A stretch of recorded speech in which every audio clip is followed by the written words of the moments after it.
Hello students, आज की class में हम अंशों का निर्गमन पढ़ेंगे। अंशों का निर्गमन 3 प्रकार से किया जा सकता है। अंशों का सममूल्य पर निर्गमन, सेकंड है अंशों का प्रीमियम पर निर्गमन व थर्ड है अंशों का बट्टे पर निर्गमन। जब अंशों को उनके अंकित मूल्य पर निर्गमित किया जाता है तो ऐसे निर्गमन को अंशों का सममूल्य पर निर्गमन कहा जाता है। तो जब अंशों का अंकित मूल्य है व उनका निर्गमन मूल्य दोनों समान होते हैं तो ऐसे निर्गमन को सममूल्य पर निर्गमन कहा जाता है। जैसे यदि कोई कंपनी 100 रुपये अंकित मूल्य वाले 2000 अंश निर्गमित करती है और प्रत्येक अंश पर 100 रुपये की ही मांग करती है, तो अंशों का अंकित मूल्य भी 100 रुपये है और मांग भी वह 100 रुपये की ही करती है। था उसका अंकित मूल्य व निर्गमन मूल्य दोनों बराबर है, तो अंशों के ऐसे निर्गमन को सममूल्य पर निर्गमन कहा जाएगा।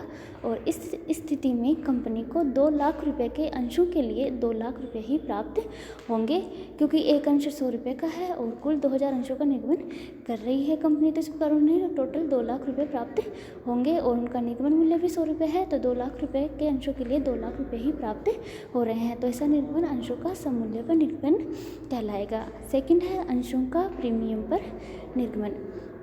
यदि कंपनी अपने अंशों को अंकित मूल्य से अधिक मूल्य पर निर्गमित करती है तो अंशों के ऐसे निर्गमन को अंशों का प्रीमियम पर निर्गमन कहते हैं। तो जब अंशों का निर्गमन मूल्य अंकित मूल्य से अधिक होता है तो ऐसा निर्गमन अंशों का प्रीमियम पर निर्गमन कहलाता है। जैसे यदि कंपनी 100 रुपये अंकित मूल्य वाले 2000 अंशों पर 110 रुपये प्रति अंश की मांग करती है, तो अंशों का अंकित मूल्य तो 100 रुपये है व निर्गमन मूल्य 110 रुपये होगा, अर्थात वह 10 रुपये अधिक से उसका निर्गमन कर रही है। तो 100 रुपये के अतिरिक्त 10 रुपये अधिक जो मांगी गई राशि है उसको अधिमूल्य या प्रीमियम कहेंगे तथा अंशों का ऐसा निर्गमन प्रीमियम पर निर्गमन कहा जाएगा। तो इस प्रकार के निर्गमन पर कंपनी को 2 लाख रुपये अंकित मूल्य के स्थान पर 2,20,000 रुपये प्राप्त होंगे और जो ये आदि की राशि है 20,000 रुपये वो प्रीमियम होगी। नेक्स्ट है अंशों का बट्टे पर निर्गमन। यदि अंशों के निर्गमन पर अंकित मूल्य से कम राशि की मांग की जाती है तो अंशों के ऐसे निर्गमन को अंशों का बट्टे पर निर्गमन कहते हैं। तो जब अंशों का निर्गमन मूल्य अंकित मूल्य से कम होता है तो ऐसा निर्गमन अंशों का बट्टे पर निर्गमन कहलाता है। जैसे यदि 100 रुपये अंकित मूल्य वाले 1000 अंशों का निर्गमन करने पर 100 रुपये के स्थान पर 90 रुपये प्रति अंश की ही मांग की जाए और उन्हें पूर्णतः प्रदत्त मान लिया जाए तो अंशों के ऐसे निर्गमन को अंशों का बट्टे पर निर्गमन कहा जाएगा, क्योंकि अंकित मूल्य तो 100 रुपये है और मांग रहा है 90 रुपये, अर्थात 10 रुपये कम की मांग कर रहा है। तो इस स्थिति में कंपनी को 1 लाख रुपये अंकित मूल्य के स्थान पर केवल 90,000 रुपये ही प्राप्त होंगे तथा 10,000 रुपये को अंशों के निर्गमन पर बट्टा कहा जाएगा। तो अंकित मूल्य तो है 1 लाख रुपये और प्राप्त कितने हो रहे हैं 90,000, तो जो ये 10,000 रुपये कम प्राप्त हो रहे हैं वो बट्टा कहलाएगा। तो जब अंशों का निर्गमन अंकित मूल्य पर किया जाता है तो वो सममूल्य पर निर्गमन कहलाता है। अंकित मूल्य से अधिक पर निर्गमन प्रीमियम पर निर्गमन व अंकित मूल्य से कम पर निर्गमन बट्टे पर निर्गमन कहलाता है। कंपनी अधिनियम 2013 के अनुसार कोई भी कंपनी अपने अंशों का निर्गमन बट्टे पर नहीं कर सकती, केवल सेट इक्विटी अंश ही बट्टे पर निर्गमित किए जा सकते हैं।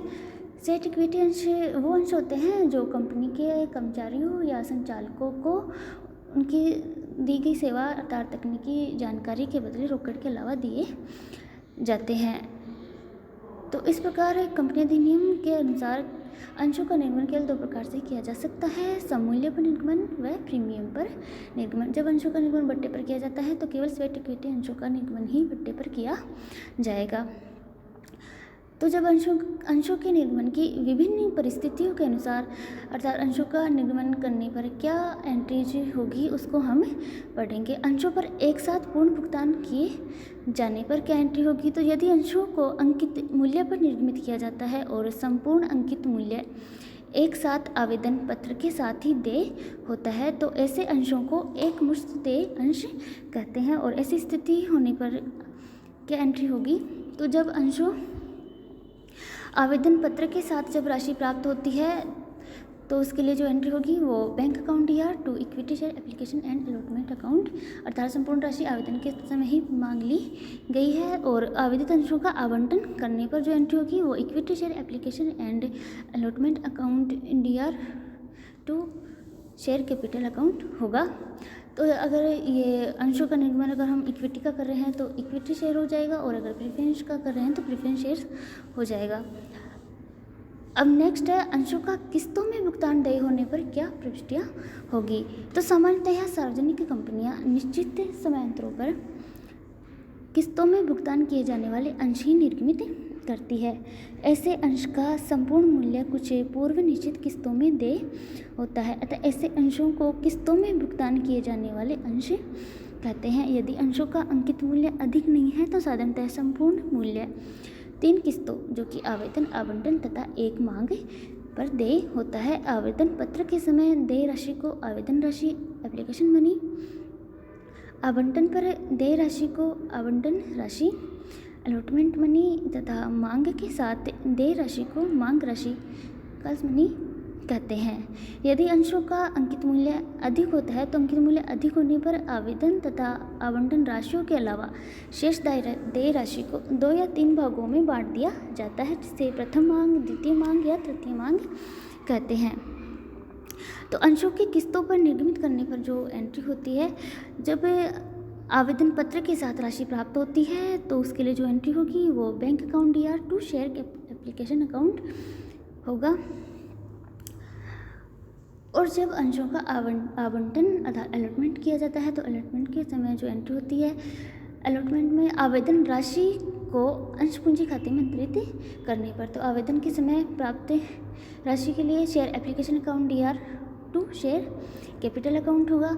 अब यदि हम कंपनी इक्विटी शेयर का इशू कर रही है तो इक्विटी शेयर कैपिटल अकाउंट हो जाएगा, और यदि प्रेफरेंस शेयर्स का निर्गमन कर रही है तो प्रेफरेंस शेयर कैपिटल अकाउंट हो जाएगा। फिर नेक्स्ट है आवंटन की राशि की मांग करने पर, तो आवेदन राशि प्राप्त होने पर share application account DR to share capital account, और आवंटन राशि की मांग करने पर share allotment account DR to share capital account, और आवंटन राशि प्राप्त होने पर bank account DR to share allotment account. इसी प्रकार प्रथम मांग राशि देय होने पर share first call account DR to share capital account, और प्रथम मांग की राशि प्राप्त होने पर bank account DR to share first call account. इसी प्रकार द्वितीय या तृतीय मांगी भी हो जाएगी। जब सेकंड कॉल ड्यू होगी तो ड्यू होने पर जो एंट्री होती है वो share second call account DR to share capital, और सेकंड कॉल की राशि प्राप्त होने पर bank account DR to share second call. इसी प्रकार थर्ड कॉल की तो share third call account DR to share capital, राशि ड्यू होने पर और प्राप्त होने पर bank account DR to share third call account.